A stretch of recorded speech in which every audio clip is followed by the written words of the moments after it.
या ठिकाणी आज मुख्यमंत्री समृद्ध पंचायत राज अभियान अंतर्गत तपासणी पथक आलेलं आहे आणि ते विशेष म्हणजे पश्चिम महाराष्ट्रातून सोलापूर या ठिकाणून आलेलं हे पूर्ण तपासणी पथक आहे। प्रथम तर त्यांचं या आवरगाव नगरीमध्ये मी हार्दिक हार्दिक स्वागत करतो। आमच्या आवरगाव मध्ये तुमचं मनापासून स्वागत आहे। पूर्ण ग्रामस्थ या ठिकाणी आपल्या स्वागतासाठी उपस्थित आहेत। खरं तर सर मी रात्री 2 वाजता महाबळेश्वरहून निघालो पाचगणीतून आणि रात्री 6 वाजता निघालो, 2 वाजता पोहोचलो इथं।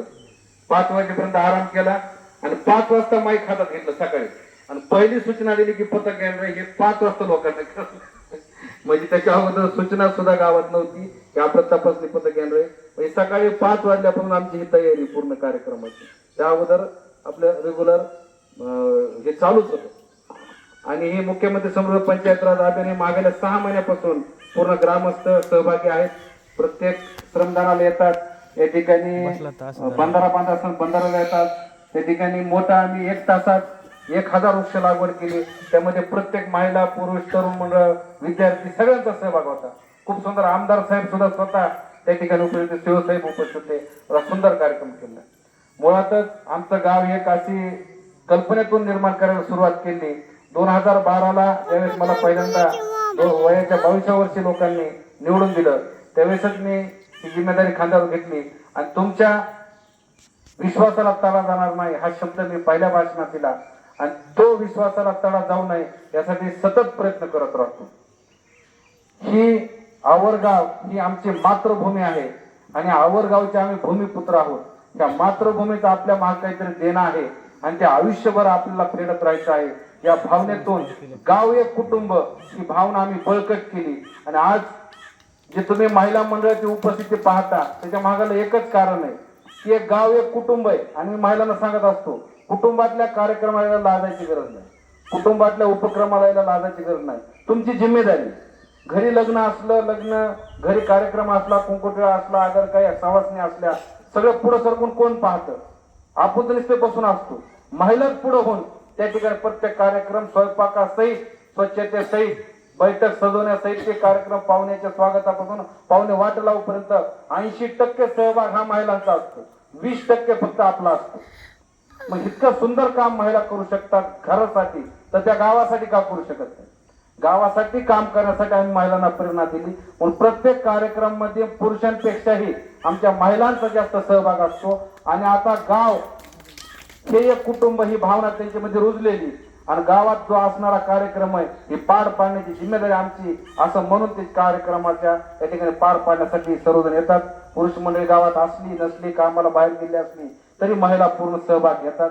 या ठिकाणी असंच काम पुढे चलत राहणार आहे। जवळपास 130 उपक्रम आहेत।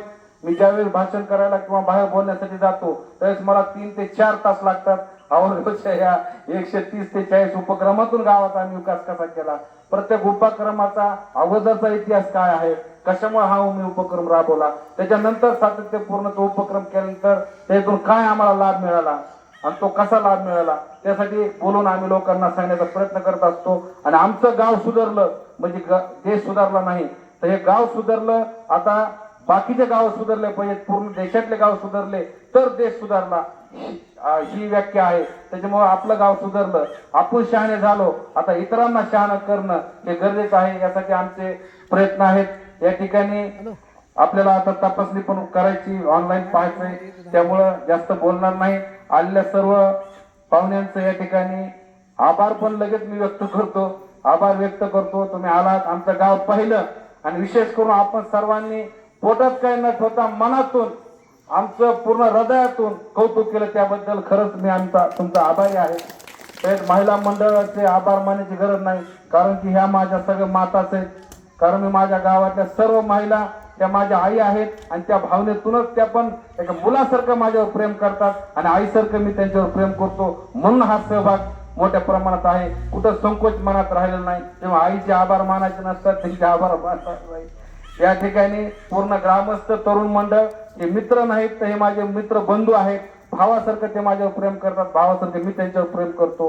रात्रंदिवस कधी अडचण आली तर ते माझ्यासाठी उभा राहतात, मी त्यांच्यासाठी उभा राहतो. आणि हे त्यांचं आणि माझं कर्तव्य आहे, ह्या भावनेतून उभा राहतो. आम्ही कुणी कुणावर उपकार करत नाही, आम्ही कर्तव्य म्हणून प्रत्येकासाठी उभा राहतो. आणि गाव एक कुटुंब म्हटल्यानंतर कुटुंबासाठी झटणं ही आमची जिम्मेदारी आहे. ही भावना या ठिकाणी व्यक्त करतो आणि थांबतो. जय हिंद, जय महाराष्ट्र.